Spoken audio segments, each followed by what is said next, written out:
Hi guys, welcome to vesnasstv. Thanks so much for stopping by. Today I'm sharing with you my front porch for the summer. So I start off by clearing everything out. I just kind of left a few things out from winter. I had a little sign for Easter on there, but I took that off as soon as Easter ended and just left those birch sticks up there. I kind of let go of my front porch for the spring. We kind of had wonky weather, so I kind of didn't set it up at all. My husband did put out the table and chairs, so that's all set up. And then once I take everything down, I do a nice clean of everything. So I sweep, I wipe down the windows, I wipe down the doors, and I just make sure that it's all nice and clean to get a refresher for the season. And I do this in the fall. I'll do this before the winter just to clean everything, and then I always do it in the spring. I usually do it twice, around spring and then when we change seasons, but this year I didn't. So again, I just sweep and clean it all off.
So once I clean everything off, I added my wreath. I had purchased these off of Temu.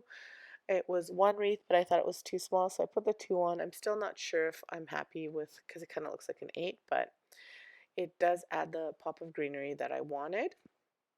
And then I put my sign back here that I had made quite a few years ago, and it's still going strong and looks great still. So I add that sign. It's very neutral. Actually, the flip side of that side is for Halloween. Of that sign is for Halloween. So it's a multi-purpose sign, and it's out for a big chunk of the year. And then my husband and I made this wheelbarrow together out of pallets. So, and I had just painted it and cleaned it off, protected it with a spray. And I have one of these garden balls, again from Temu as well. It is the 14-inch one. And I'm just attaching it to the wheelbarrow with a zip tie just so it doesn't fly away. Mind you, it's quite stuffed in there, so it shouldn't fly away, but I'm just doing it for extra measure.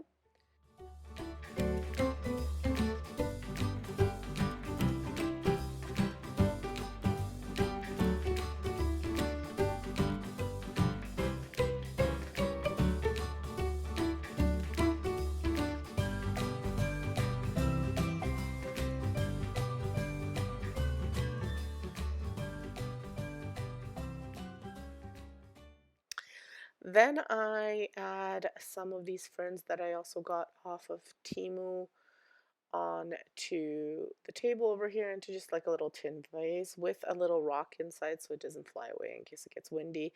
I may have to take that off, but here's the completed porch. It's a really small porch, but I love to decorate it and it just gives the house a little bit of life.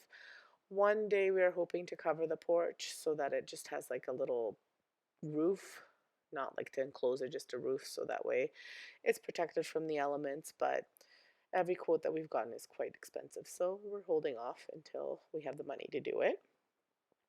But it's perfect for watching the kids and for putting out the decor, and it just does the job. And then I'll show you how I did my cast iron pots that I have in front of the garage. And what I did was I purchased ferns and kind of like hanging ferns off of Temu. And I did this because we're going to be kind of here and there in the summer, so I don't want to have to worry about watering them and bugging the neighbors about watering them. So this way I figured that having the fake ones will give the house a pop of color, and I won't have to worry about other people watering them if we're not here.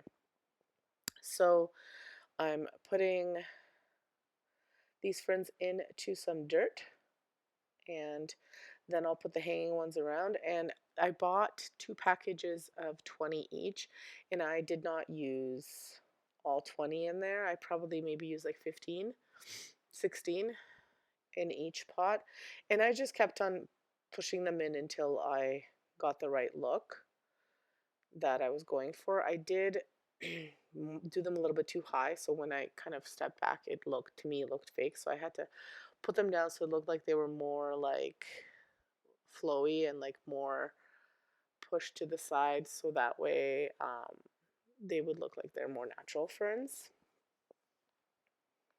And I did the same thing to the other cast iron pot, and then I'll show you what they look like all completed in front of the garage.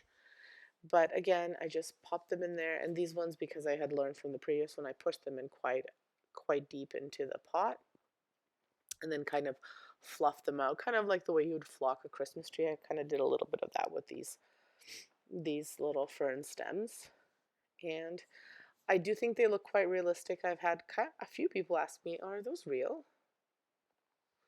But so I think they look great. Hopefully you guys think so too. If not, oh well.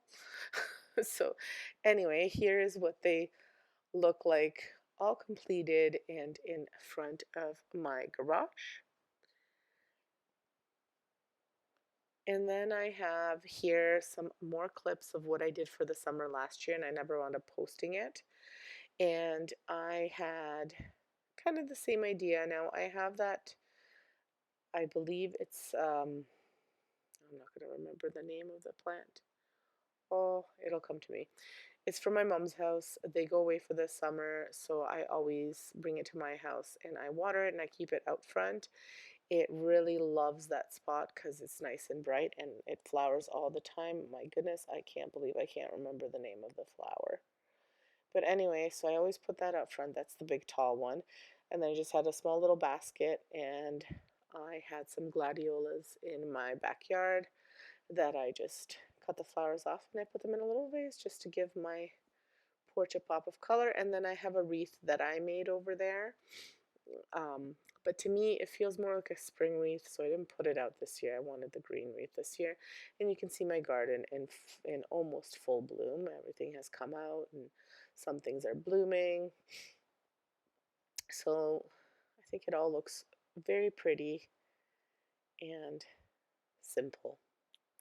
Hope you enjoyed it. Thank you so much for watching. Don't forget to subscribe. Don't forget to like my video and leave me a comment. Let me know what you think. Thanks. Have a great day.